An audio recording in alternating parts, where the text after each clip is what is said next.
Today it's my pleasure to introduce Dr. Olatomiwa Bifarin. He is currently working as a President's postdoctoral fellow at Georgia Tech, and he is working under the supervision of Dr. Fernandez, and currently he's working in the intersection of AI and cancer metabolism. So we've graduated from the University of Georgia from the Department of Biochemistry and Molecular Biology back in 2021. He's a past member after Dr.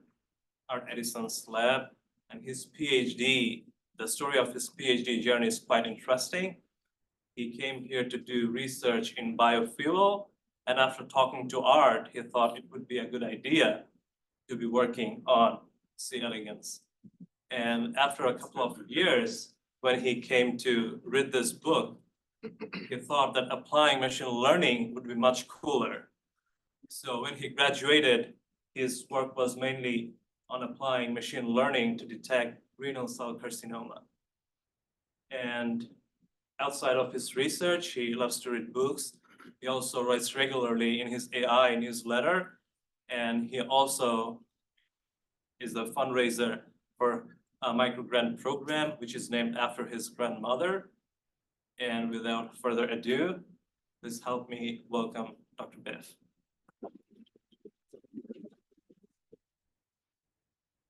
Thank you, Larry. So today I'll be talking about applications of machine learning and AI broadly to metabolomics research. So this is happening. Sorry. How can we fix this? I think just touch your screen because you click on the slide. Okay.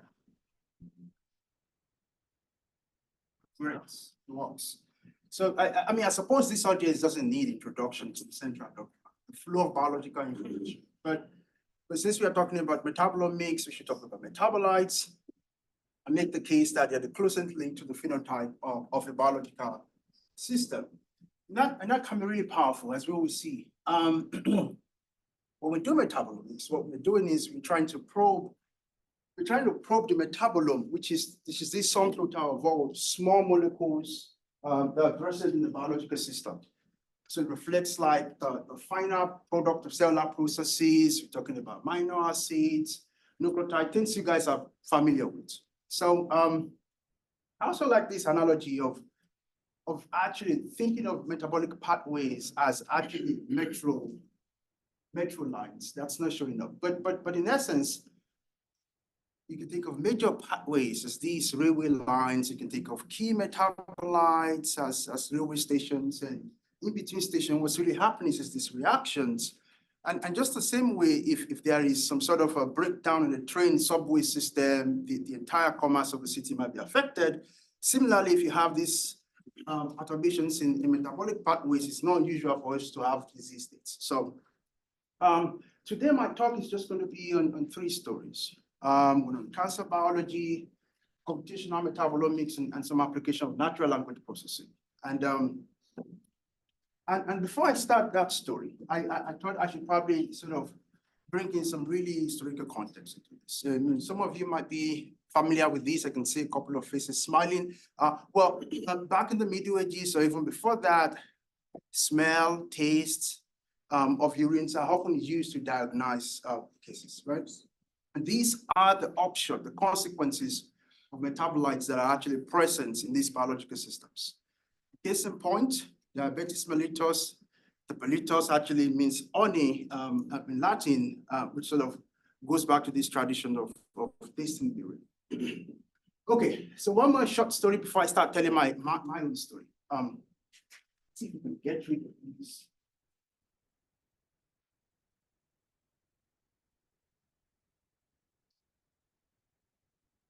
Is there a way to hide this? No. I mean, click on it and drag it up. Okay. Click on it and drag it up. You can click on more and hide it if you want. Just more.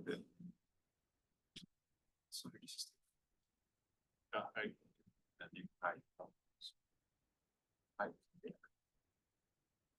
great. Perfect. So the insanity of King George, right? This is the king of Great Britain in the 18th century, right? He had this bolt of mental disease that actually caused quite a lot of problem in the quality. We are not going to go into the historical details here because it's not relevant. But what was relevant is that it has this purple colored urine that could have been caused by the accumulation of these Bifarin metabolites, which is attributed to porphyria, which is a group of metabolic disorders that's actually affecting production of heme.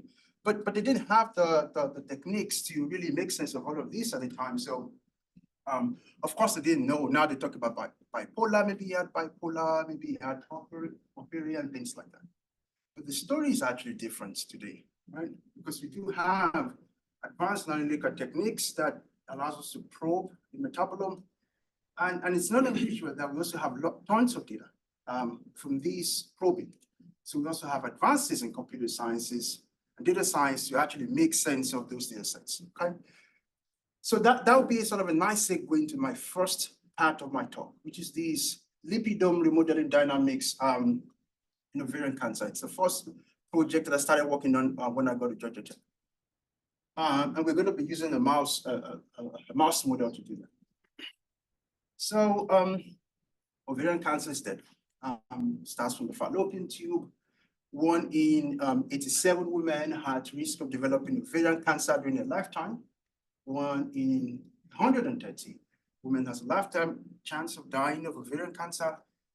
And this is quite the story for a lot of cancers. At the beginning, you get these sort of vague symptoms, later stages, not quite clear.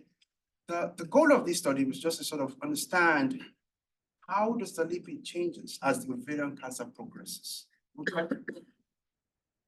So let's really now talk about the study. So we are working with 2 mouse models. One, the dark one is the DKO mice, it's the ovarian cancer mouse model.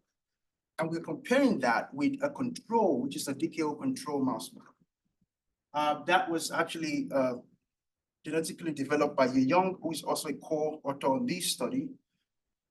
And folks at the Max lab at Baylor College of Medicine actually generated these DKO mice and DKO mice control. So basically what we have here is starting from 2 months, blood samples were collected every 2 weeks. Starting from 2 months, blood samples were collected every 2 weeks. So we had these really nice high density blood sampling. A former PhD student in the lab, chemistry at Georgia Tech, Samyukta, worked on targeted lipidomics, and she detected the lipids for this study.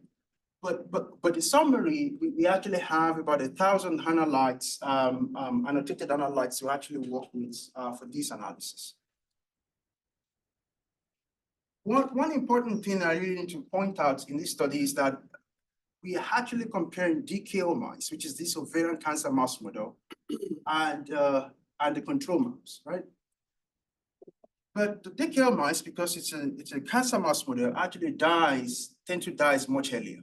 So comparison between both, direct comparison between both is actually complicated. So what we did is we came up with this percentage lifetime variable, which is the age of mice in weeks. So if you get a blood sample, say in 2 weeks, we convert that to a percentage lifetime. So the age of a mouse in weeks divided by the total lifespan of that mouse, and then multiplied by 100. So by doing that, we're able to sort of compare the DKO mouse and the control mouse in such a way that you don't have this time alignment issue. And once you have that, then we converted that percentage lifetime, we made it into 5 stages. 0 to 30, 30 to 45, and so on. So this essentially allows us to sort of compare these 2 groups. And I'll be talking about some of the analysis that I did in the next few slides. Okay, so what do we have here? So this is showing lipidome changes in response to ovarian cancer progression. Okay, so let's focus first on the first panel. In the first panel, I did this hierarchical clustering analysis, this very simple analysis to just take lipids, significant lipids from the study. And what I'm plotting on the y-axis is the relative abundance of lipids in the DKO controlled, normalized to that of the control. And the goal for the HCA was to basically group together lipids that have the same trajectory over time. So the same trajectory as the ovarian cancer progresses. And this is what the algorithm gave me back. So we have these 4 clusters. And right off the bat, if you look at cluster A, cluster B, cluster C, what we are seeing is this interesting spike from stage 1 to stage 2, right? But if you go to cluster D, there's some sort of changes from 1 to 4, but not quite sure, but then we see the spike going up to stage 5, right? Panel B is showing the heat map representation of these results, while this is just a network graph plotting each of the lipids species in each clusters with the correlation cutoff for the hedges. But in summary, what are the components of lipids for these clusters? So phosphatidylcholines, phosphatidylethanolamines tend to be the predominant. Cluster B, phosphatidylcholines, PC, cluster C, phosphatidylcholines, lysophosphatidylethanolamines. Okay, so basically the sort of consensus here is you're beginning to see something emerging. We're seeing more of phosphatidylcholines, which is essentially phospholipids at the beginning. For the last cluster, what you're seeing is we are now seeing exoceramides and ceramides spiking towards the end of the lifetime stages. So that's one sort of prong of the analysis that we did in the study. The second prong is just basic machine learning approach. So remember, we have these 5 classes. We have these 5 lifetime stages, so stage 1 to stage 5. So basically the goal now is to see if we can discriminate between DKO mice and the DKO control mice in those 5 stages. So we have standard feature selection using the training data sets, t-test filtering, correlation cutoff with random forest. And once we select these lipid features, then we do we test it, we train a data set and test it using this machine learning models. And this is what essentially the raw curves looks like. But sort of the summary of the story is what I'm going to tell. And the summary of the story is this. The y-axis, we have a tested rock AUC values. Now we are having a lifetime stages, and sort of the summary is that we do have machine learning models that can discriminate between the DKO control mice and those with ovarian cancer for each of these lifetime stages. Then the next question is, what are these discriminant lipids? There's so many stuff going on here. You don't have to bother about that, but sort of the upshot is that we have quite a lot of phospholipids in lifetime stage 1, lots of phospholipid in lifetime stage 2, and by the time we get to like lifetime stage 3 and going forward, we actually sort of miss back to quite a lot of perturbations going on. So phospholipids were the most represented category of all of this discriminant panel. The least represented is these the steroids. So we have only one sort of cholesterol derivative in stage 5. And of all of the lipids that were selected as markers, phospholipids and fatty acids are the ones that are sort of selected in all of the lifetime stages. Okay, so this is also another analysis that I did, which is the fact that when you have, say, somebody diagnosed with cancer, you probably want to know what's going to be the cause of that disease, right? And we do that using prognostic models. So I tried to do something similar with this analysis, now looking at just the ovarian cancer mouse model, right? So we're just looking at that. And in panel A, B, C, and D, what I did was to compare the DKO lifetime stage 2, compare that with stage 1, DKO lifetime stage 3, compare that with 1, DKO lifetime stage 4, compare that with 1, and so on. So I want to select the significant lipids in this process.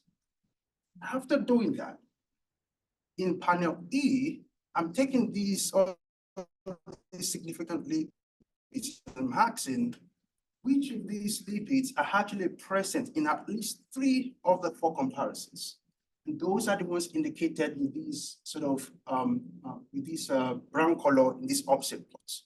And these 12 lipids are now the lipid features that I use for the survival analysis, right? And for the survival analysis, to do that, we have a DKO low group and a DKO high group. And what does that mean? So DKO low group simply means lipids that DKO mice that actually have lipids less than the median of that concentration of the particular lipid. But the DKO high group are those that have lipid concentration greater than the median or equal to the median for that particular lipid concentration. But the long story, to cut the long story short, we have these 3 species of PC that were actually selected. And it just, the results essentially indicating that the DKO mice that are in the low group are actually dying much, much faster than those who are actually in the high group. We couldn't explain why this is the case, but we just thought it was something interesting that we actually reported in the paper. And afterwards, we just sort of wanted to know, how does this compare to the control? All of the PCs are actually much higher in the DKO ovarian cancer mouse model, sort of compared to the control. Sort of in summary, in this study, we saw these altered lipid levels that were actually observed. But importantly, early progression of this disease, we see this upregulation of phospholipids and phosphatidyletolamines. And of course, we know that these phospholipids are implicated in cellular membrane stability. In contrast, in the later stages, and this is something we saw from the clustering analysis, we saw this upregulation of ceramides and exoceramides, which are involved in cellular survival and proliferations, just in general. Okay, so that's sort of the first part of the story, Albert. So when I was working on these work, I did use some machine learning, some supervised machine learning methods, and I've always wanted to sort of, this could be sort of simplified with automated machine learning. I'm sure many people will be familiar with these methods, but in some cases, and in fact in several cases, it's not unusual to end up with these ensemble, just combinations of models that you get from your automated machine learning. And in biology, what you want to do is, how do you actually explain these models? So explainable AI methods for what's actually going on in this model. So this sort of flows directly in sort of to my next section of my talk on automated machine learning and explainable AI, in this case for metabolic phenotype. Okay, so there's a case to be made for challenges for non-experts in general. And there's multiple machine learning models to use. How do you set up hyperparameters and things like that, right? AutoML methods can actually help with that. The specific one that I'm using for this sort of work is called the AutoScaling. It's built on top of the Escalon, popular Escalon machine learning library.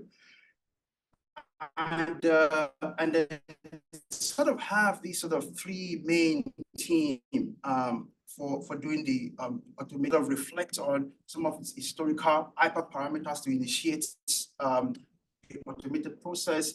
It has this Bayesian optimizer for picking different set of hyperparameters for data preprocessor, feature preprocessor, classifier. So these are primitives.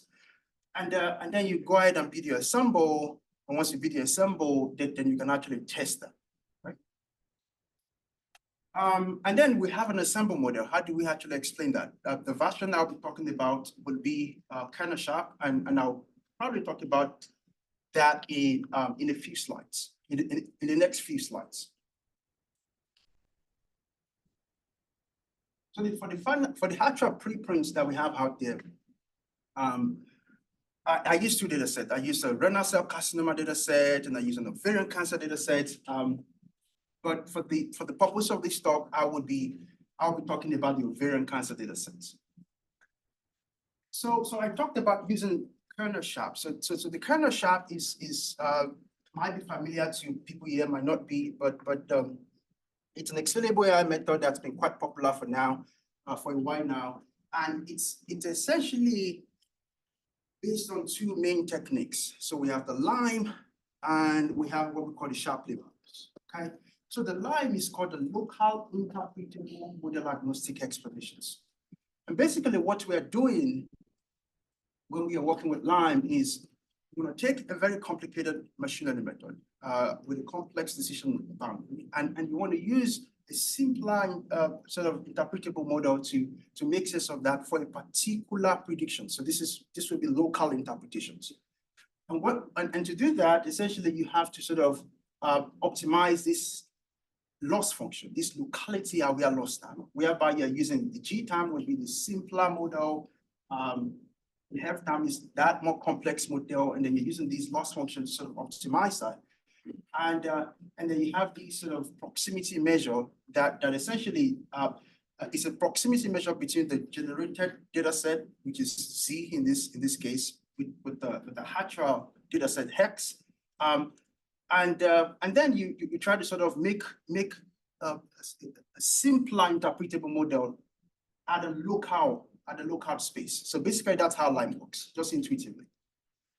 The other point part of that goes into kernel sharp is this idea of Shapley values, which comes from game theory. And essentially, what you're doing is you compute these marginal contributions, you weigh it, and then you get the Shapley values that essentially guarantees that you have a fair distribution of credits to players in the game, right? And then what does that actually mean? Well, what that means essentially is that you have these additivity property. Shapley values of individual elements actually sort of sum up and explain the entire game. So in the case of machine learning, simply means we can do both local interpretation and global interpretations. Symmetry simply means that if two elements actually contribute equally to a game, they are going to have the same outcome, okay? And then dummy essentially means that if a player doesn't contribute to a game, you're not actually going to get any credit. So all of that actually comes together in kernel sharp. So kernel sharp, the benefit of that is you can use it to explain any kind of machine learning model, essentially approximate the explanation. So like I said, it's a Lime-inspired approach. It's a linear regression sort of weighted linear regression method. We are using, this is the kernel weights that we are using. And in the paper, they actually went into some theoretical details that showed that by using this weight, you can sort of recover these nice qualities that you have from sharp. And again, we're having very similar sort of loss aware locality loss function that I talked about. So that's kernel sharp. So now let's go back to the study. So in essence, you have a metabolomics data set, you have this train data set, test data sets, you scale that as data set separately, and we have an auto-scaling here, some classical machine learning methods that you're all familiar with. We have an ensemble, we have a machine learning models, we test that, and then we do post hoc. So we are actually interpreting these things after the fact. So it's post hoc interpretation. Okay. So the data set that we actually used for these studies, this human ovarian cancer data sets, is from this paper that we recently published. And there's so many things going on in that paper. But the point that is really important is the fact that we presented a 17 lipid biomarker that discriminates between ovarian cancer patients of Korean descent and other kinds of gynecological cancer. Ovarian cancer and other kinds of gynecological cancers. And then the reason that we picked Korean women is, of course, we have collaborators in Korea, but importantly, in Asia, most of these sort of studies tend to be Chinese descent. Okay? So 17 biomarker panel distinguishes between ovarian cancer and other kinds of gynecological cancer in brief. And this is the result of the machine learning methods. I won't go into details except to sort of point you to the part that was highlighted, and that auto-ML method actually surpasses most of these classic machine learning methods that's being used. And this course clearly can't be used for a general population, maybe more optimized for like a risk population because they are not terribly high. So once we have these, what we get is an ensemble model, right? Okay, so how do we make sense of that? So now I'm going to talk about interpreting this ensemble model that was constructed by this AutoML method. Okay, so this is an example of global interpretation. You have a model and you're trying to explain the entire thing. So on the y-axis, what you have is essentially the lipids sort of are arranged in descending order of importance. So these lipid, for example, is the most important lipid in this model, okay? On the x-axis, what you have is the sharp value, the impact on the model. So lipids that have features in this area are driving the prediction towards ovarian cancer, while the lipids with feature values in this area are driving in this area, that is to the left for listeners on Zoom, are driving the prediction towards non-ovarian cancer. So let's just take an example. Let's take the first one. So for the first one, this GM3 species, ganglioside species, you can see the color coded. So each dot you're seeing represents a patient. Each dot represents a patient, okay? And the color of the dot is telling us whether that patient has a high abundance or a low abundance of that metabolite. So in brief, high levels of this GM3 species is driving the predictions towards ovarian cancer, while lower levels is driving towards other kinds of gynecological cancers, okay? So that's a global interpretation. But the benefit, of course, like I said, of methods that are based on Shapley values is that you can explain individual samples. So this is an example of a true positive case. A true positive case in this instance is an ovarian cancer patient correctly classified as an ovarian cancer patient. So again, sort of the same sort of way of interpreting these graphs. On the y-axis, you have the lipids, right, arranged in descending order of importance. And you can see clearly here, this lysophosphatidylcholine species is the most important. And you can see it's driving the prediction towards ovarian cancer. Why these sets of lipids, these two, are driving the prediction towards these other kinds of gynecological cancer. And why is this important? So you can imagine a scenario whereby you have, say, ovarian cancer patients, and you have some of them responding well to treatment, maybe some not really responding well to treatment, or maybe just an idiosyncratic patient. And then you can begin to really probe these results using this method. So this can be potentially really powerful. So one other sort of interpretations that I wrote about in the paper was these dependence plots. Okay, so we have other types like decision plots and so on, but I'm just going to show this and then move to my last story. So the dependence plot, basically what you're doing is you're trying to ask the question: how does one or more metabolites sort of contribute to the prediction of a particular model? So in this case, what you're seeing is these ganglioside GM3, they're both ganglioside GM3, but both of them, so high abundance of this GM3 and high abundance of this GM3 species are driving the predictions towards ovarian cancer, while lower levels of that, of both of them, are driving the predictions towards these other kinds of gynecological cancer. So this could sort of be a way of sort of teasing out some sort of mechanistic interrelationship of having hypotheses and teasing out the data set. So that's the whole point of sort of interpretable machine learning models or interpreting machine learning models in the context of metabolomics or biology in general.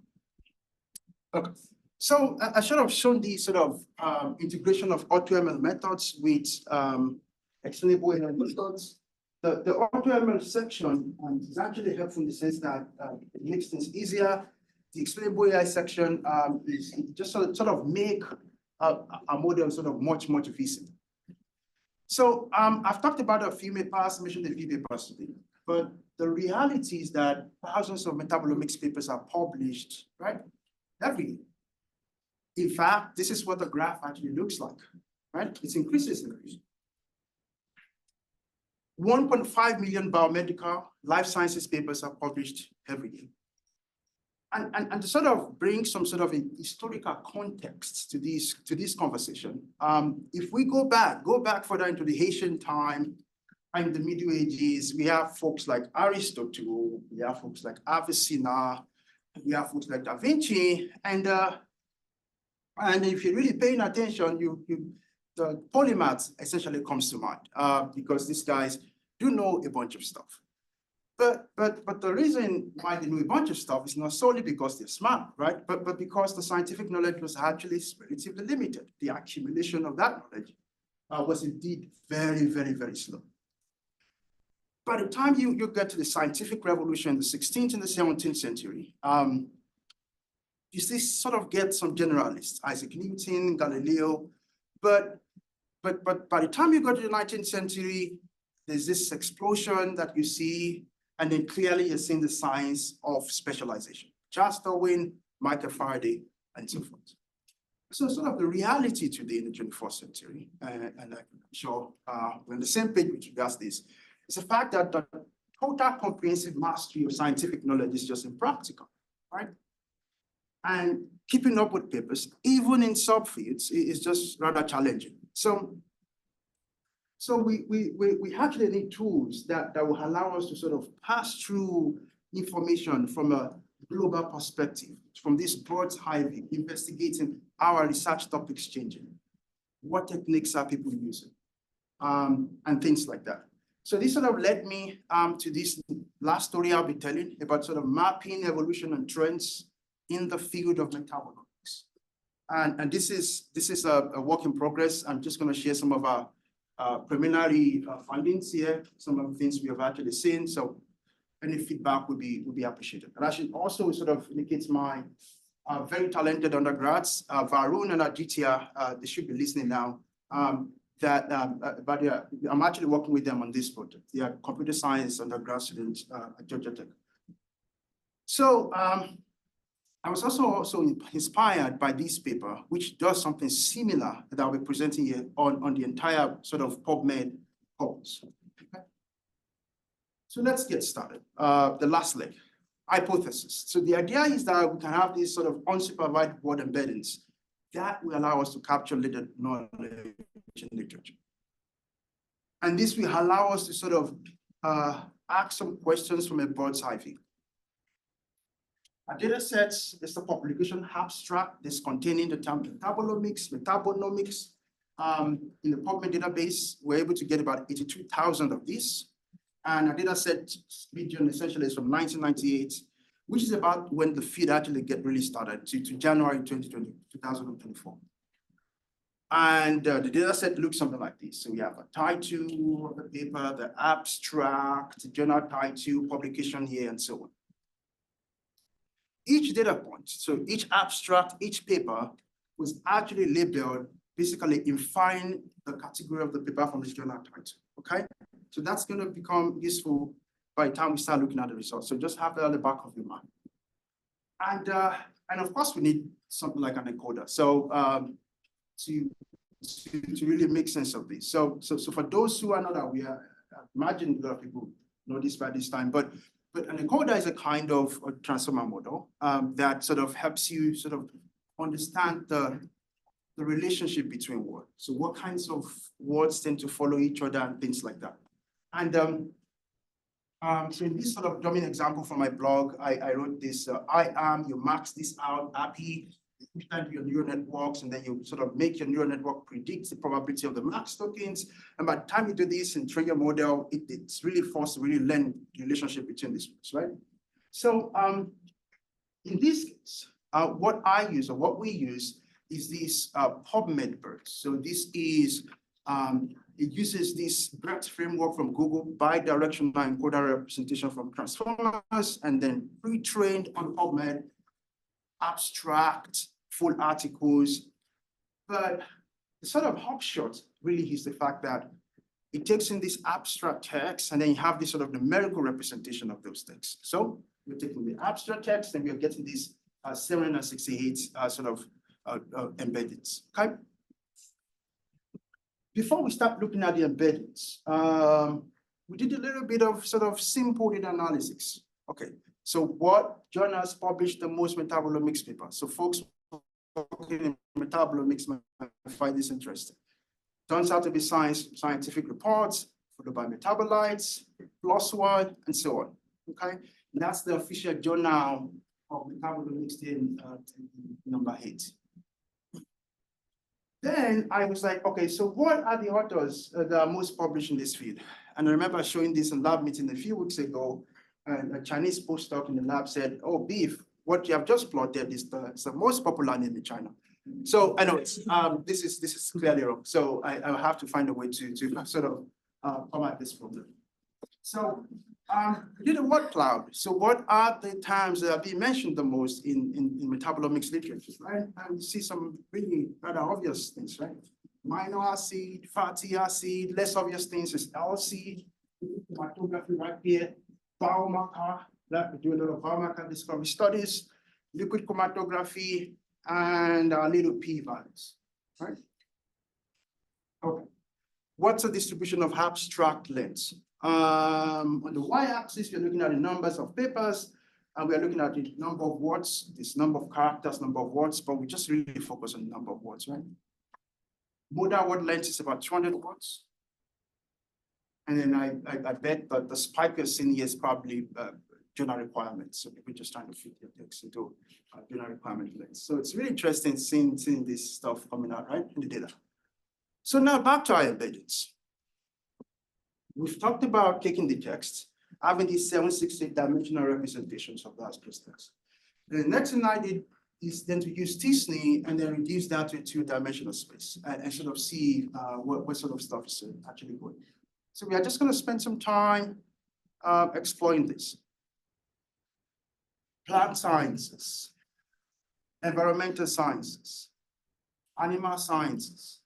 This is some stuff with pharmacology, cancer research, immunology. It's actually quite interesting seeing the immunology stuff hanging out. I suppose you would expect this, right? Cancer research, analytical chemistry, right? So we sort of see some patterns in these embeddings of what's sort of going on, right? And for the most part, this sort of interdisciplinary blob whereby everything is just kind of like how together. Just looking at it qualitatively, I noticed plant biology things sort of hang more around here, sort of the most pronounced cluster. Analytical chemistry is all over the map, right? And at first it doesn't make sense because metabolomics relies on analytical chemistry techniques, right? But mostly we see concentration at the horn of that map. Interdisciplinary research. So let's just look at toxicology as an example, and let's focus on that little blob that I'm indicating. Then you see some sort of co-localization of environmental sciences and toxicology. Quite a lot of that in the mapping that I wouldn't be showing. But in that sense, the point is that we could sort of get these global perspective from just sort of these sort of simple analysis. So then I was sort of exploring. I thought Aditya and Varun, let's see what papers, what folks are mentioning p-values in the abstract. So basically, what folks mentioning that, and for some reason, they're not lighting up. I don't know why. We haven't really investigated that. Why, we don't know. Sample size mentions in the abstracts, right? If you're using a really cool sample size that is 16, you probably put that in your abstract, right? So this is just showing the embeddings of those papers that are indicating sample size. And right off the bat, you see that most of it are quite between 0 and 1,000. And so anybody working in biosciences, biomedical sciences, this is clearly the case. And then of course you have a few outliers, right? We could also do things by just searching for interesting terms, right? So for the first time, how many papers are really using the term for the first time? Machine learning, cancer biology, you can see that cancer biology cluster that will actually picked up in the earlier embeddings. So talking about the elephant in the room. So I have actually spoken about using sort of, you find the label of each of these abstracts using the journal title. So what we did was, if you have something called oncology, then that's probably cancer biology. And if you have something called analytical chemistry, it's probably analytical chemistry. So the point is a low resolution of sort of classifying these abstract. And then we are seeing this amount of signals. So the question is that we have an 80,000 data sets. What are we going to do about these 41,000 that we label? Nature, scientific reports, science, and things like that. So sort of the strategy we are thinking of taking is to do topic modeling with this stuff. So get the embeddings, apply clustering algorithms to sort of cluster them, take the text in these clusters and push that to say an open source language module like Llama, and then sort of gives us that. So that should allow us to sort of label all of our stuff.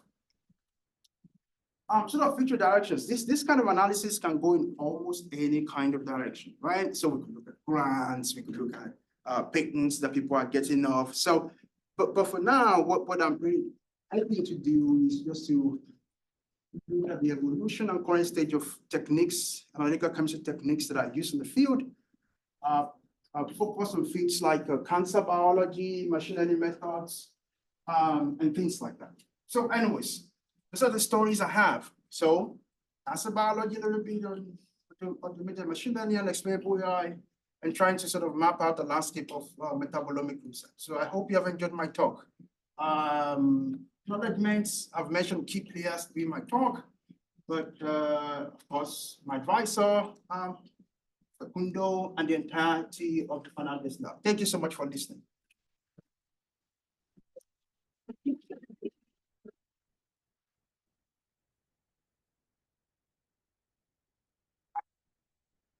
So I have several questions. Thanks, Biff, for coming and giving this talk. So, so I'll just start off with the first one. So with your AutoML models, what exactly are you automating there? It just looks like an ensemble model, right? So yeah. So basically what you're automating is the selection of the classifiers, the selection of how you process the features. So those processes will be automated. So basically what they have these sort of primitives that they have in the system. So they have SVM, just popular models, and then the automated machine learning method actually automates the selection. So you don't have to actually do all of that on your own. So that's sort of how it works. I see. So just automation of the model selection, right? Yes, so, yes. But sometimes, there's pros and cons with AutoML methods, right? Yes, On yes, one yes, hand, clearly. you really need to know what's going on, with the feature selection and the different models you're selecting. And with the AutoML, I mean, that's you don't have a good understanding of that, right? So, but the second question is, with your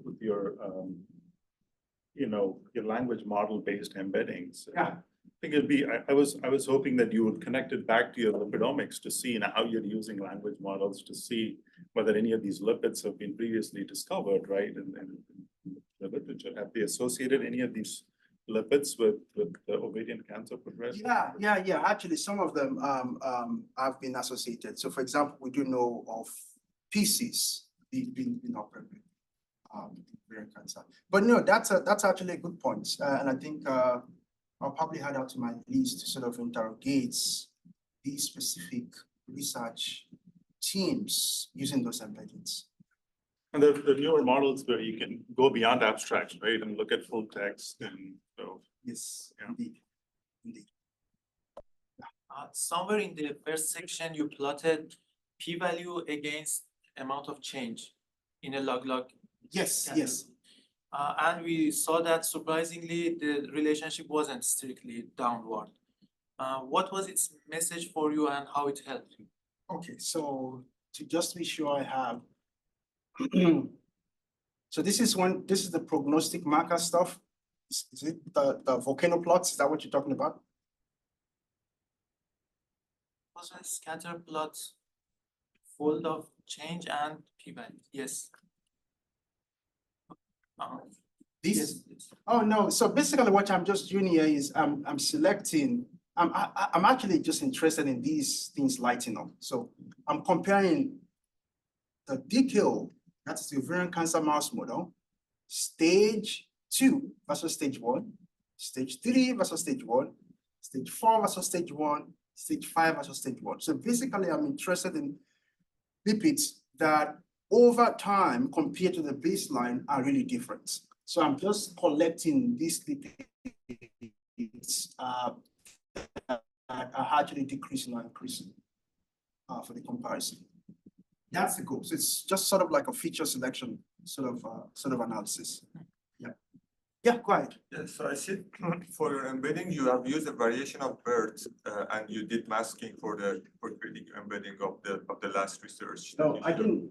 Well, I used the PubMed birds. I didn't create the PubMed vaccine. bird, Yes, I right. used PubMed birds, yeah. So have you tried like LLM embedding? Because at the end you said that you used LLMs. So have you tried LLMs to see the performance is better with LLM? Yeah, no, that's a really good point. So, okay.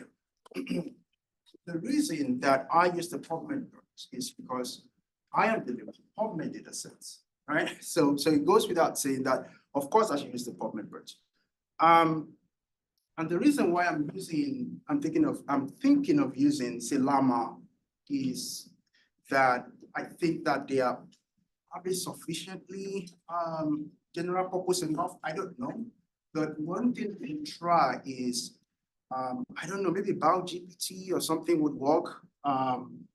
So, but the short story is that using domain-specific language model would most likely work better in this case. At least that's my working hypothesis. Right, and I have another question. Yeah, that's fine. So have you, I think Dr. Khan also mentioned, have you tried to add the full text of PubMed? Because I had a problem of extracting those full text. Oh, no, yeah, so yeah, working with PubMed database is just can be a nightmare sometimes. So no, I haven't done that. And I don't know how many of them are available, because if we're not talking about full text, then the number of sample size is gonna, I would imagine, is gonna decrease. But I haven't tried that. Yeah. Hey, Hans. Hey, Biff, that was great. Thank you very much. And also, I guess, just thank you for bringing machine learning to our lab too. And that's related to the question I want to ask. Okay. So it was probably what, 4 years ago that your Journal of Proteome Research paper came out Oh, yes, that's 20. on renal cell carcinoma. Something like that. Something like 4 years. So probably 5 years ago is when you were really working on that. in the Yes, lab yes. In earnest. So the question is, and that was your first foray into machine learning. Indeed, yes. And it was certainly our first foray.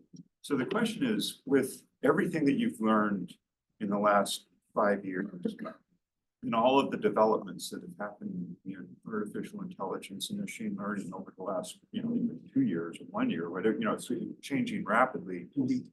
What would you do different? If you could go back in time 5 years, is there anything that you would change on that publication? On that first publication. Yeah, no, the approach that you took, I guess that's the question on the Okay. approach and approaching that, Yeah, no, that's a really good, so one thing I would do is I would definitely introduce some sort of interpretable machine learning sort of section to sort of give it, give a prediction, some sort of level of interpretations, right? Another thing I would do is, which I haven't really gone into too much now, is interested in causal inference, and my sort of limits of knowledge about causal inference is from that paper, which is propensity score matching. But I've been hearing lots of talk lately about kind of like new techniques of sort of causal inference. So I think those are the two things that actually pops in my mind. So word embeddings and like protein language model embeddings are kind of like, and extracting like data from them is kind of like my passion. So I just have a really technical question about like, so when you're plugging in the embedding into the UMAP, right?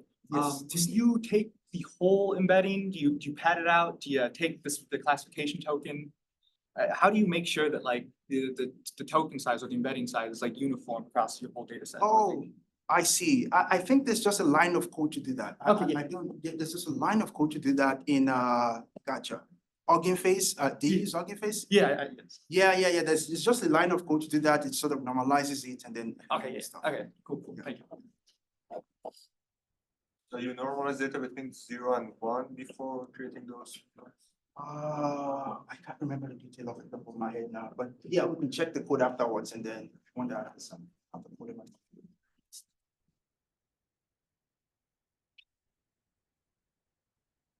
So I think that's all the questions we can take. Let's give another round of applause.